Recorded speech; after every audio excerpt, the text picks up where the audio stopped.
I really want to clear all this away from the fireplace so we can use it this winter. We might have to reorganize the hall closet to make space. It'll be so worth it.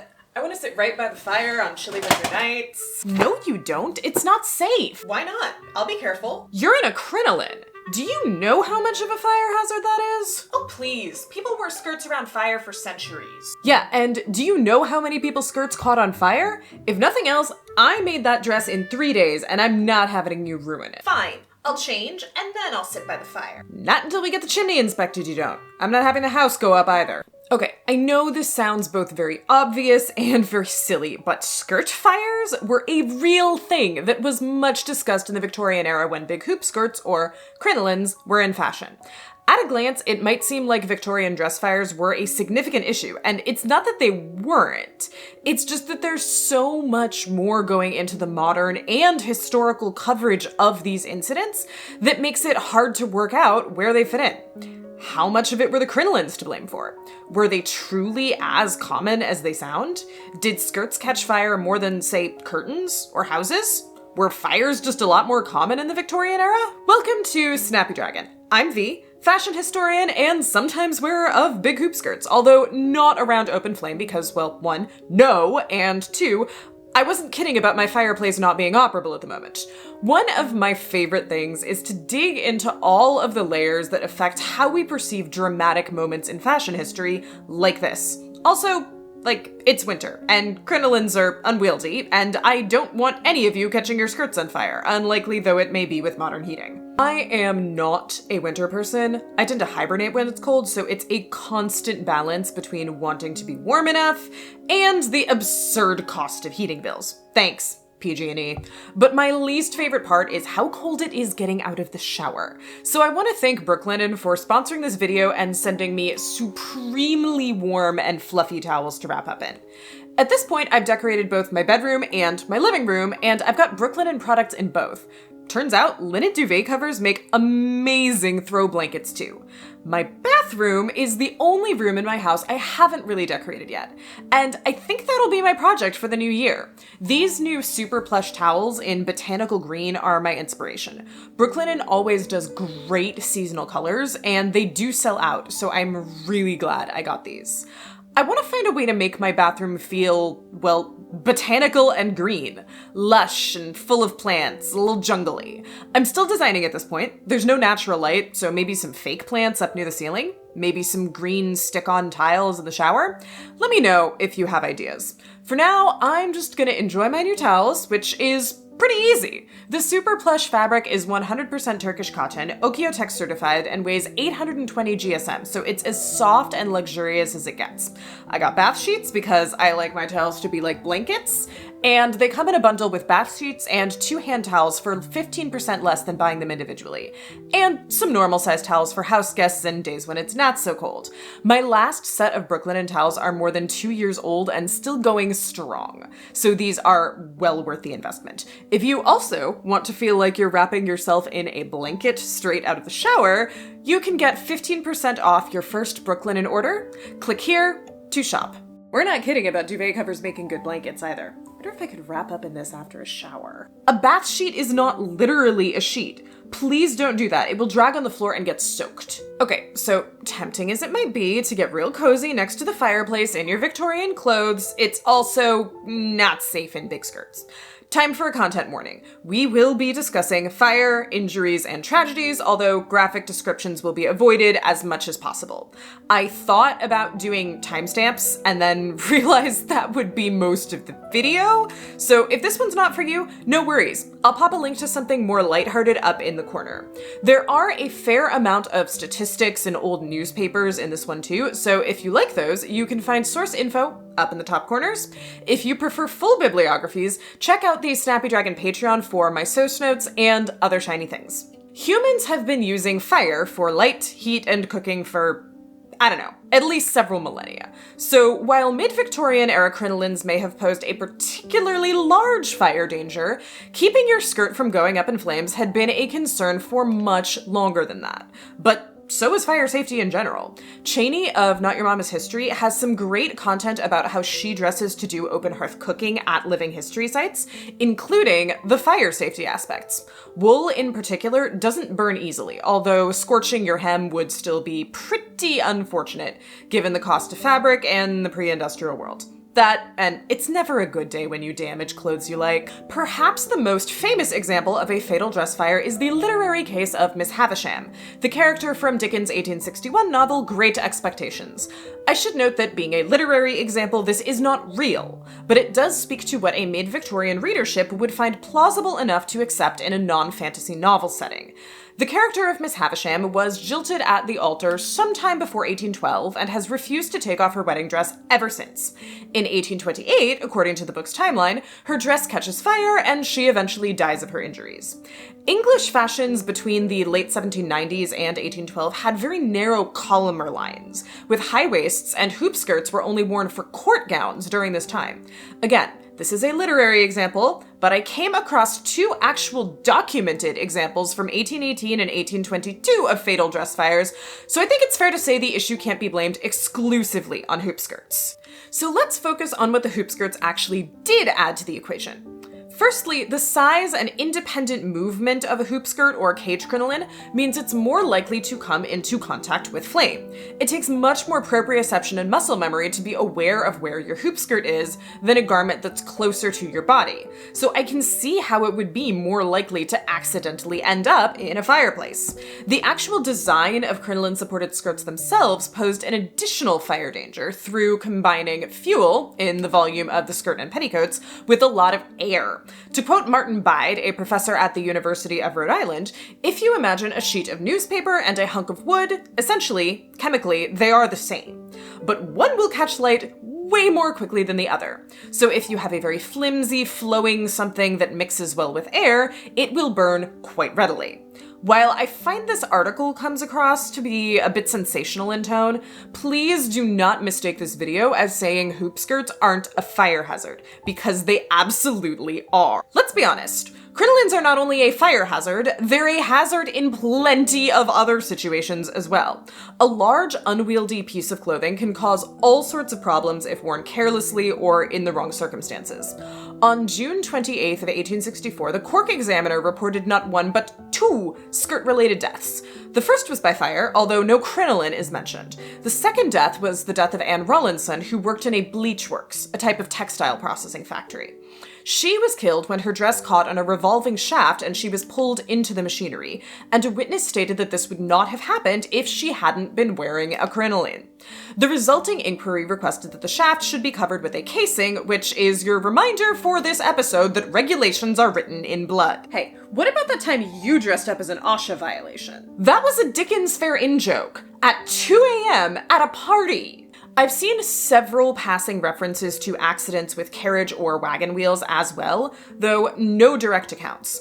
Crinoline-related accidents were not exclusively confined to their wearers either. On Monday, August 4th in 1862, numerous newspapers, including the London Evening Standard, reported on an inquiry into the death of a man who was crushed between two steamboats when crossing from one to the other.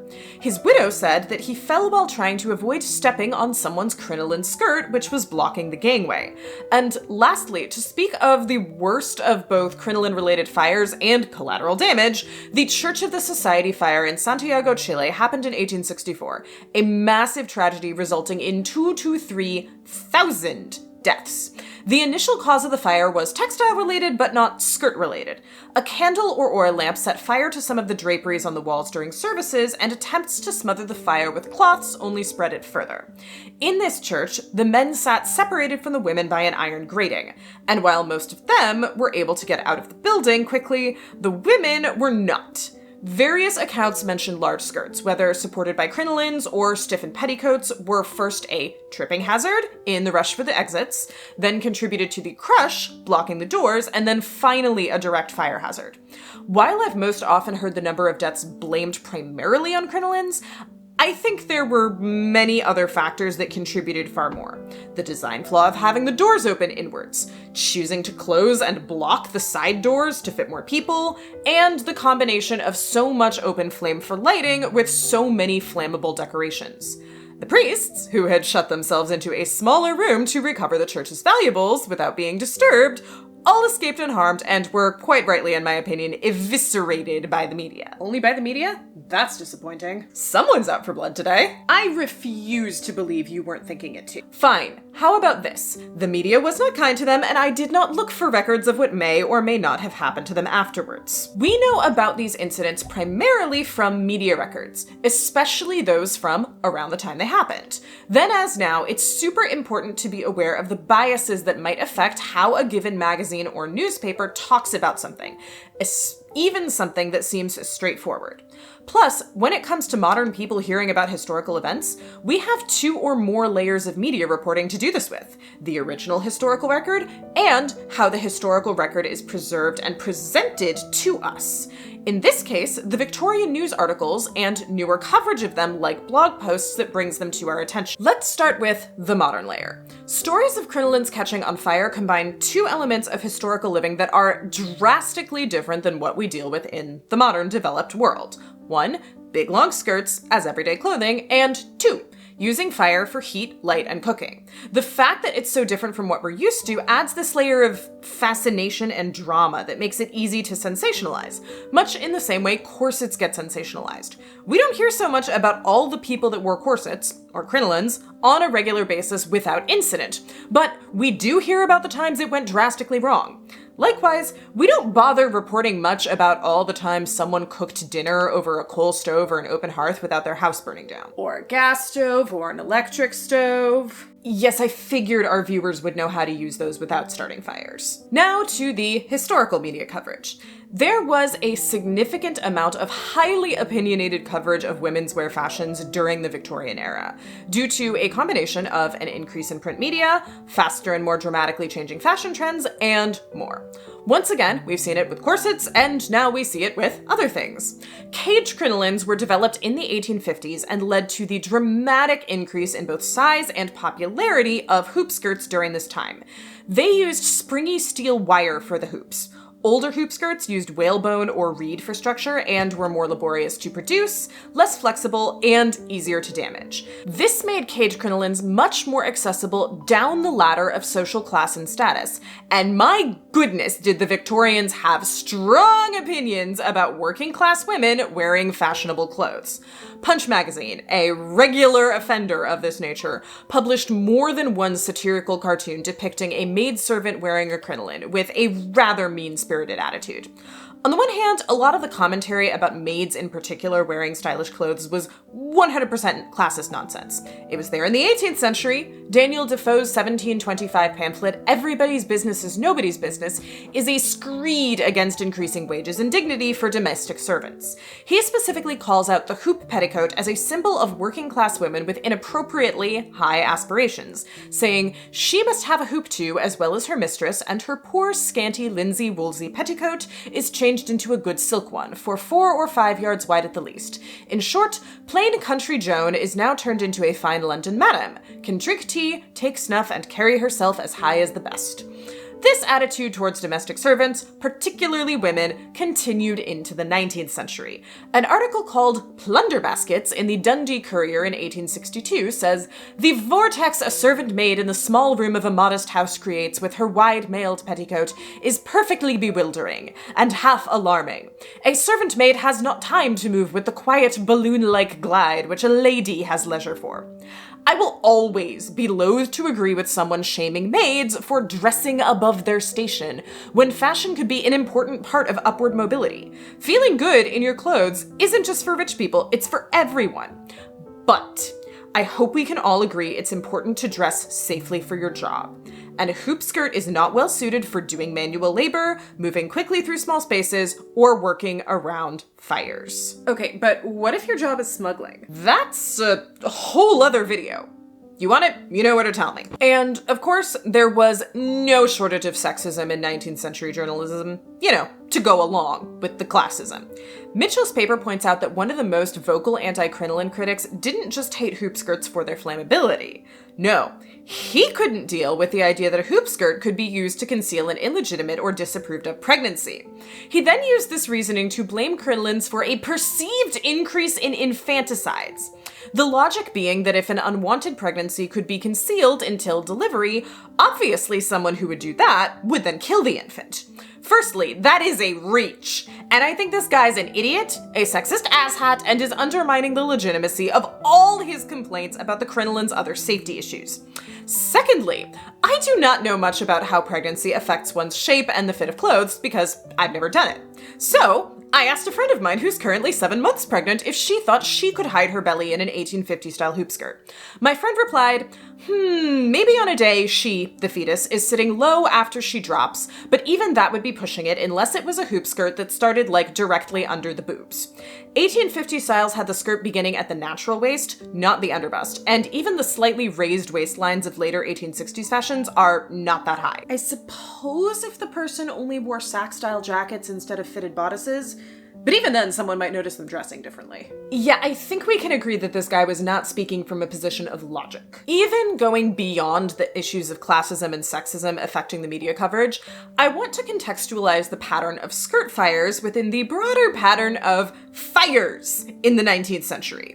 Like I said earlier, you don't tend to see news reports reading, "Person cooked dinner over ordinary stove and nothing went wrong." At least, not outside of Reductress, maybe.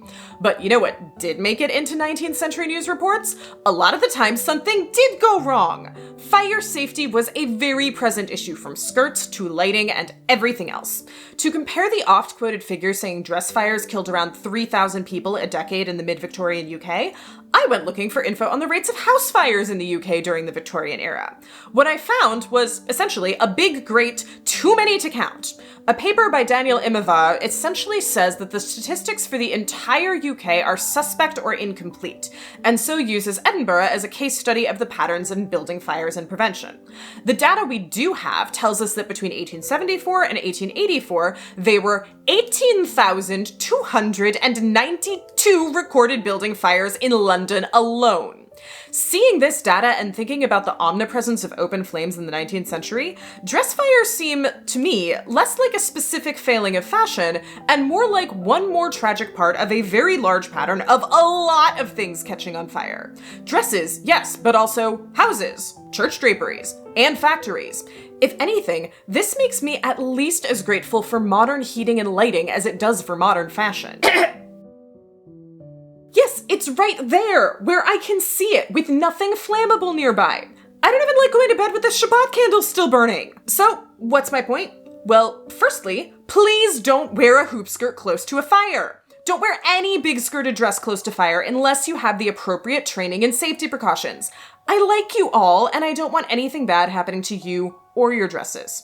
Secondly, a piece of media can report something that's factually true and still be misrepresenting it. Modern folks do a lot of getting in a fluff over the most different and shocking aspects of history, and this combines two of them.